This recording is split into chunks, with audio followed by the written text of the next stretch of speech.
अस्सलाम वालेकुम students, I am your instructor Waheed Ahmed. उम्मीद है खैरियत से होंगे। आज हम class 11 chapter number 1 number system को डिस्कस करने जा रहे हैं।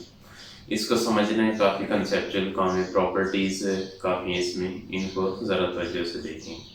तो वीडियो देखने से पहले इसको लाइक करें, शेयर करें, सब्सक्राइब करें, तमाम स्टूडेंट देखने से समझें। तो अभी हम चैप्टर 1 स्टार्ट करते हैं।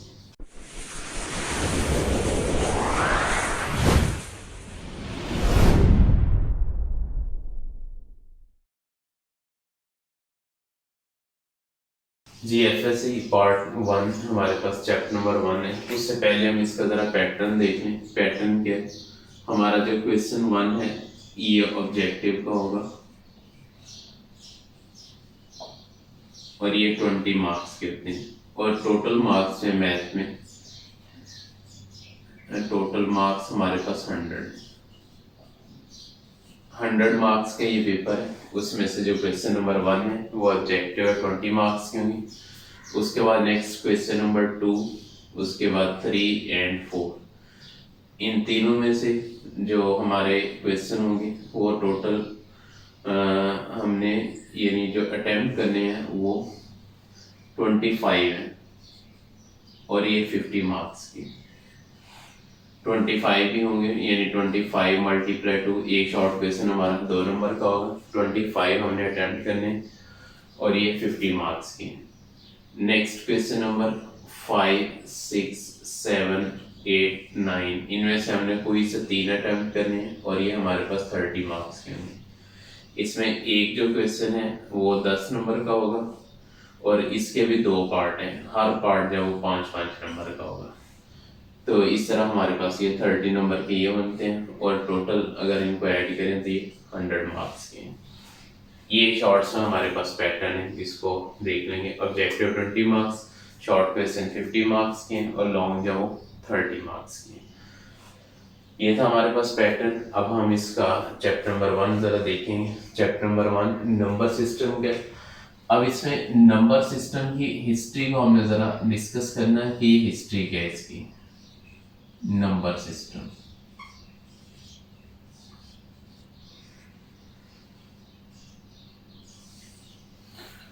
अब इसमें देखें, सबसे पहले जो हमारा सेट इंट्रोड्यूस हुआ वो नेचुरल नंबर का था। नेचुरल नंबर का सेट क्या है? इसको हम कैपिटल N से डिनोट करते हैं और ये 1 से स्टार्ट होता है। 1 2 3 4 5 अप टू सो ऑन, ये हमारी काउंटिंग है। सबसे पहले सेट को यानी इंट्रोड्यूस करवाया गया, उसके बाद इसी को लेके आगे डिफरेंट कैलकुलेशन करते हैं। उसके बाद डेफिनेटली कम्प्लेक्सिटी आती है, आगे चलते गए तो एक हमारे पास इक्वेशन आती है x + 2 = 2।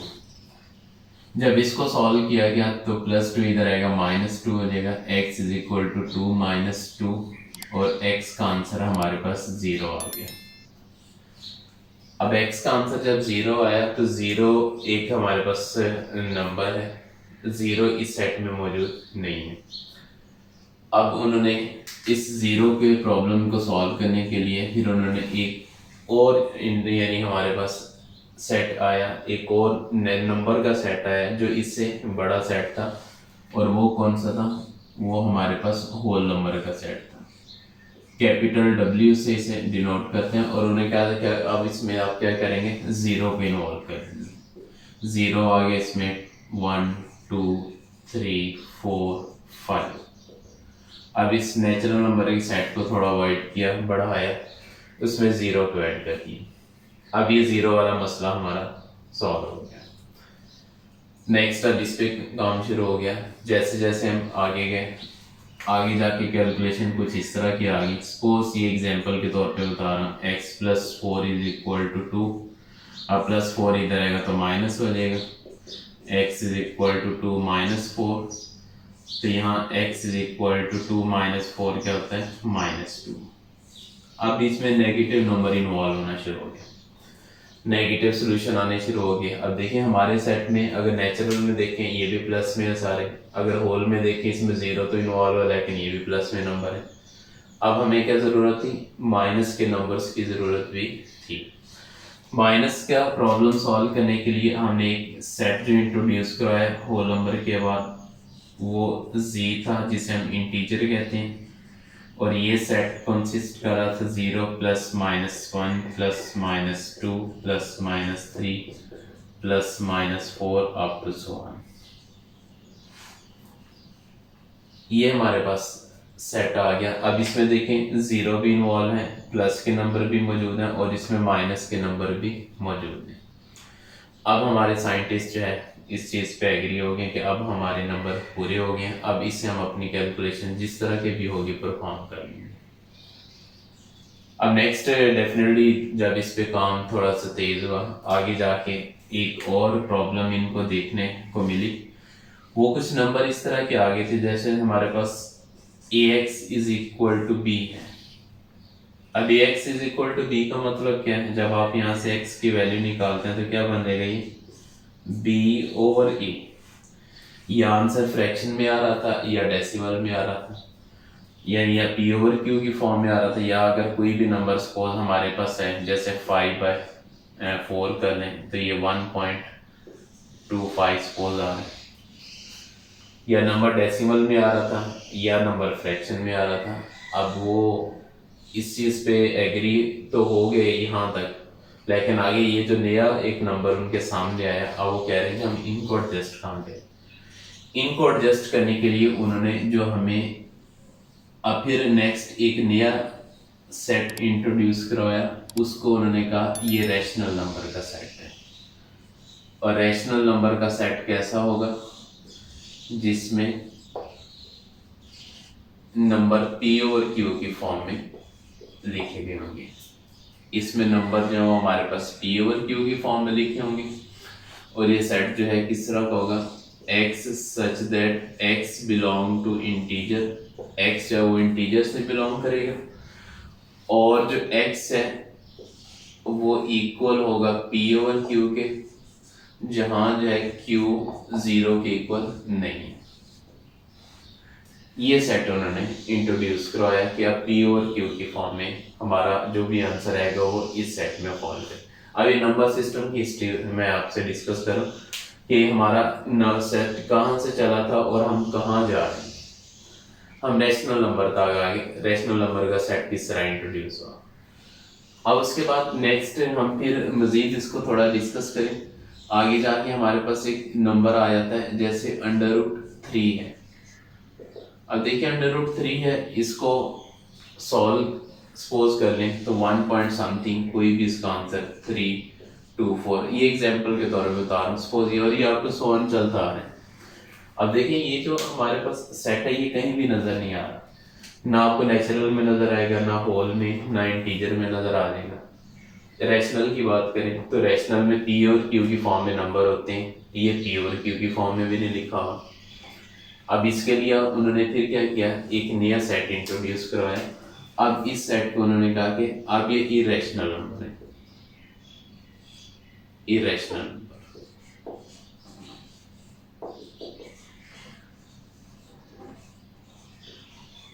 इरेशनल नंबर कौन से?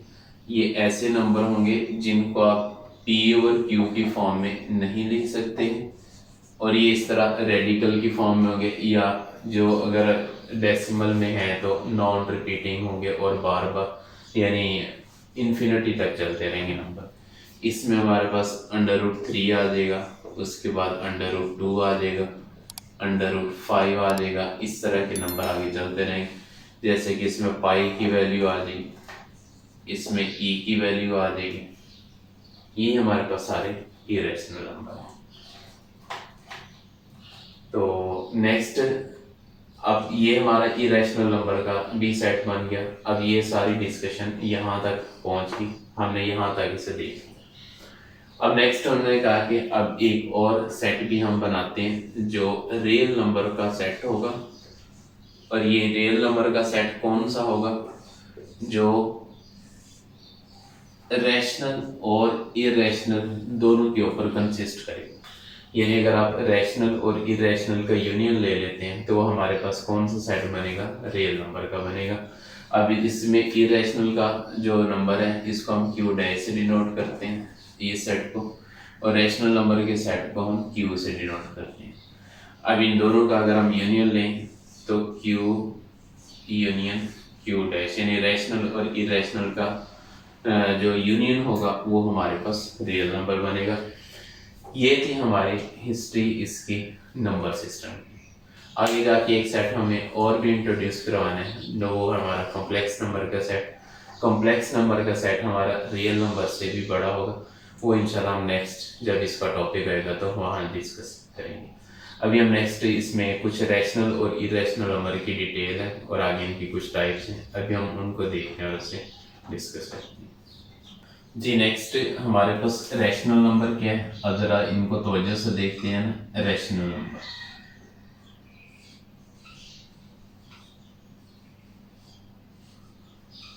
रैशनल नंबर को थोड़ा सा हम डिटेल में देखेंगे। रैशनल नंबर क्या है? The numbers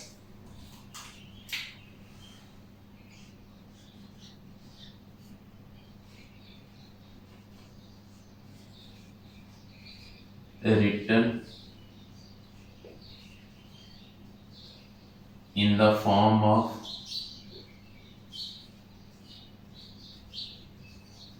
P over Q। जो P over Q की फॉर्म में लिखे जाए उन्हें हम क्या कहेंगे? Where Q is not equal to 0 called irrational number. ये हमारे पास रैशनल नंबर हो जाएंगे।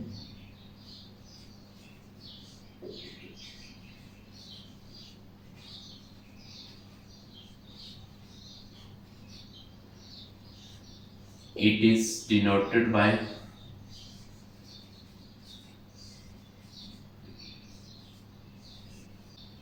Q। इसको हम Q से डिनोट करते हैं और ये सेट नोटेशन फॉर्म इसकी क्या बनेगी? Q is equal to x such that x belongs to integers and x is equal to P over Q where Q is not equal to 0। ये हमारे पास रैशनल नंबर का सेट। अब इसकी कुछ example हैं, ये जरा तवज्जो से देखनी है, आगे यहाँ से काफी हमने डिस्कशन भी करनी है। अब एक एग्जांपल है हमारे पास 2/3 P और Q की फॉर्म में लिखा हुआ नंबर, ये रैशनल है। उसके बाद 4/5 माइनस कर लें, -4/5 ये भी P और Q की फॉर्म में लिखा, प्लस में माइनस में से कोई कंसर्न नहीं, ये भी रैशनल नंबर है। नेक्स्ट एक पॉइंट आता है, क्या ये 5 जो है ये रैशनल है या नहीं? ये 5 भी एक रैशनल नंबर है। रीजन, जिसके ओवर में कोई वैल्यू ना हो उसके ओवर में 1 होता है। जैसे आप ओवर में 1 लगाते हैं तो ये हमारे पास P और Q की फॉर्म बनती है जो कि रैशनल नंबर होता है। तो यहाँ से एक पॉइंट याद रखना है कि हर कांस्टेंट नंबर जो है वो रैशनल नंबर होता है। कोई भी कांस्टेंट नंबर वो प्लस में लिखा हुआ है, वो माइनस में लिखा हुआ है, हर जो कांस्टेंट नंबर है वो रैशनल नंबर होता है। उसके बाद नेक्स्ट इंपॉर्टेंट पॉइंट, एक एग्जांपल है हमारे पास 7.25। एक एग्जांपल और देख लें, इसमें 0.825 इंपॉर्टेंट एग्जांपल। अब इसमें क्या है, 7.25 या 0.825, इसमें जो हमारा डेसिमल नंबर है वो फाइनाइट है, एक पॉइंट पे रुक गया। पॉइंट याद रख लें, अगर कोई भी वैल्यू कोई भी नंबर फाइनाइट हो जाए डेसिमल के अंदर तो वो भी हमारे पास रैशनल नंबर होता है। और फाइनाइट कौन से होते हैं? ये टर्मिनेटिंग होते हैं, टर्मिनेटिंग एक पॉइंट पे जाके रुक जाते हैं। तो रैशनल नंबर की हमारे पास एक टाइप जो फर्स्ट हमने अभी डिस्कस की वो है टर्मिनेटिंग डेसिमल। टर्मिनेटिंग डेसिमल क्या है?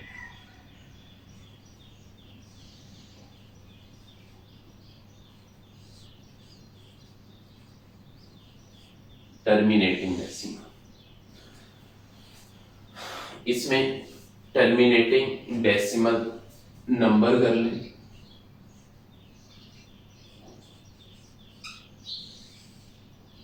ये ऐसा नंबर है जिसमें जो हमारे पास डेसिमल पार्ट है वो फाइनाइट हो जाए, एक पॉइंट पे रुक जाए, तो वो हमारे पास टर्मिनेटिंग डेसिमल नंबर होगा। क्या डिफाइन करेंगे इसमें? The numbers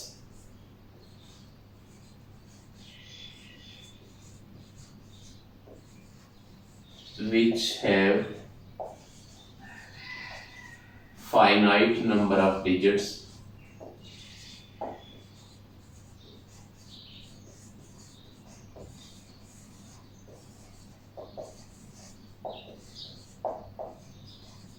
in its decimal part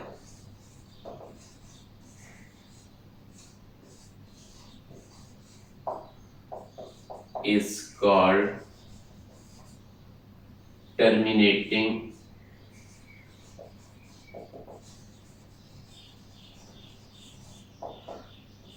number कर लें या डेसिमल नंबर कर लें।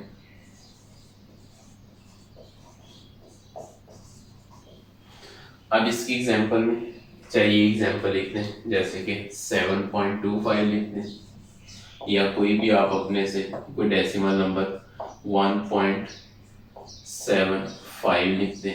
ये हमारे पास इसकी एग्जांपल आ गई।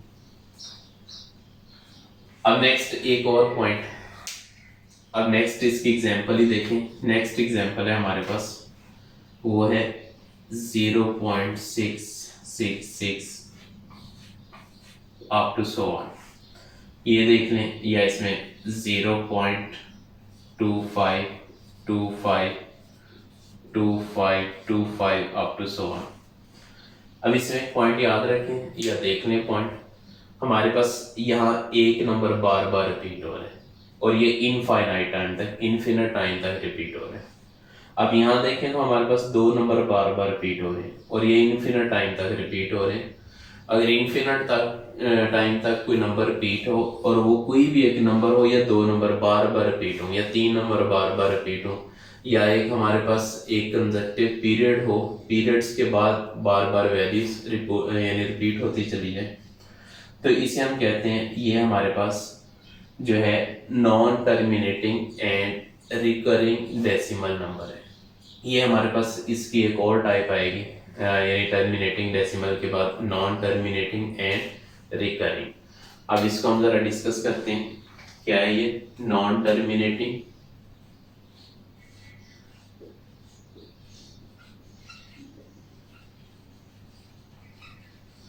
Non terminating and recurring. आगे हमारे पास डेसिमल नंबर हो गए। ये किस तरह के नंबर हैं? The numbers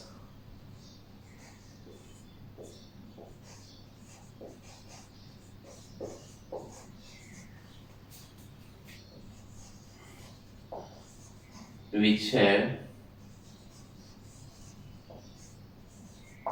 infinite repeating number of digits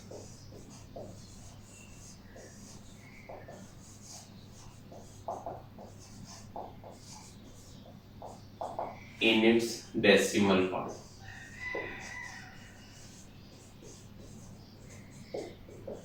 is called, ये हमारे पास वो एक नॉन टर्मिनेटिंग। बाकी आगे जो है ये सेम स्टेटमेंट आपने ये मेन हेडिंग सारी लिखनी है। ये हमारे पास इसकी डेफिनेशन बन जाएगी। अब इसकी एग्जांपल में सेम यही नंबर लिख लें, इसमें 0.6666 अप टू सो ऑन, या हमारे पास आ जाएगा इसमें 0.13131313 अप टू सो ऑन। ये सारी एग्जांपल हमारे पास non terminating and recurring. Recurring में रिपीटिंग, बार बार नंबर रिपीट होगा इसमें। ये इसकी एग्जांपल कोई एक दो इसमें और रहेगी, जैसे कि अंडर रूट वाली वैल्यू जो कि सॉल्वेबल है, जिसको आप सॉल्व कर सकते हैं। अंडर रूट 9 आ जाए, अंडर रूट 16 आ जाए, जिनका स्क्वायर रूट पॉसिबल हो जाएगा, वो हमारे पास यानी रैशनल नंबर में आएगा। ये इसकी कुछ एग्जांपल थी। नेक्स्ट हमारे पास जो इसकी एग्जांपल यानी इसका हमारा टॉपिक ये कवर हो गया। इसकी दो टाइप थी वो हमने डिस्कस करी। अब इरेशनल नंबर की डेफिनेशन है और उसमें हमने non terminating and non recurring decimal को डिस्कस करना है। तो अभी नेक्स्ट हम इरेशनल नंबर देखते हैं और उसे यानी आगे डिफाइन करते हैं। जी नेक्स्ट हेडिंग हमारे पास इरेशनल नंबर्स की है। इरेशनल नंबर कौन से हैं? The numbers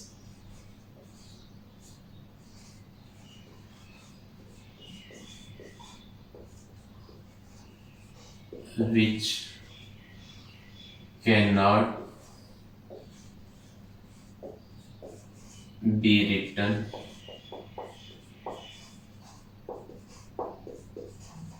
in the form of P over Q, where Q is not equal to 0, called irrational number। इन्हें हम irrational number कहेंगे। It is denoted by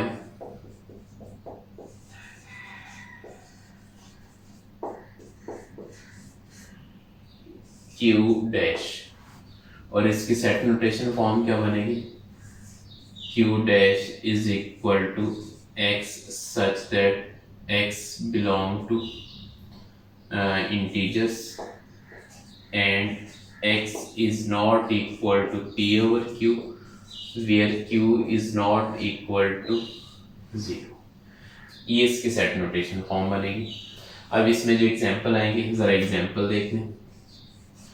her value under root में मौजूद हो जिसका स्क्वायर रूट पॉसिबल नहीं है, under root 2, under root 3, under root 5, under root 6 up to so on. Under root में कोई भी नंबर मौजूद जो भी है इसमें और उसका स्क्वायर रूट पॉसिबल नहीं है तो वो हमारे पास इरेशनल नंबर होगा। पाई एक इरेशनल नंबर है। उसके बाद ई एक्सपोनेंशियल फंक्शन ये हमारे पास एक इरेशनल नंबर है। ये इसकी डिफरेंट एग्जांपल है हमारे पास और इनको हम कहते हैं, ये इसकी जो टाइप कह रहे हैं, ये इसका दूसरा नाम कह रहे हैं, वो होता है हमारे पास नॉन टर्मिनेटिंग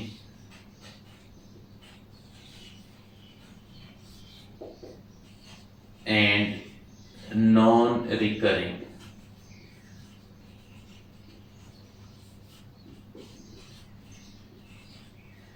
डेसिमल नंबर।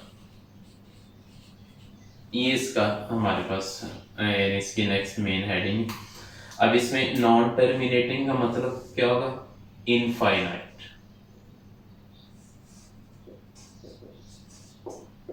और इधर नॉन रिकरिंग का मतलब नॉन रिपीटिंग, नंबर बार बार रिपीट नहीं होगा। जैसे अगर हम पाई की वैल्यू देखें, पाई हमारे पास 3.1428557 अप टू सो ऑन, कुछ इस तरह के नंबर होते हैं up to so on infinite number तक है और कोई भी नंबर इनमें आप यानी बार बार रिपीट नहीं हो रहा या कोई कंसेक्टिव पीरियड में रिपीट नहीं हो रहे, तो ये हमारे पास इरेशनल नंबर है। उम्मीद है समझ गए। ये सारी डेफिनेशन बेसिक जितनी भी थी इनको हमने डिस्कस किया। नेक्स्ट इंशाल्लाह हम इसके प्रॉपर्टीज को डिस्कस करेंगे और उनको हम अपने क्वेश्चन में यूज करेंगे। एक्सरसाइज 1.1 को सॉल्व करेंगे। तो इसको समझें, करें, कुछ हो तो हम इसे डिस्कस करें। इस वीडियो को लाइक करें, शेयर करें, सब्सक्राइब करें, तमाम स्टूडेंट देखने से समझें। इंशाल्लाह मिलते हैं नेक्स्ट लेक्चर में। अल्लाह हाफिज़।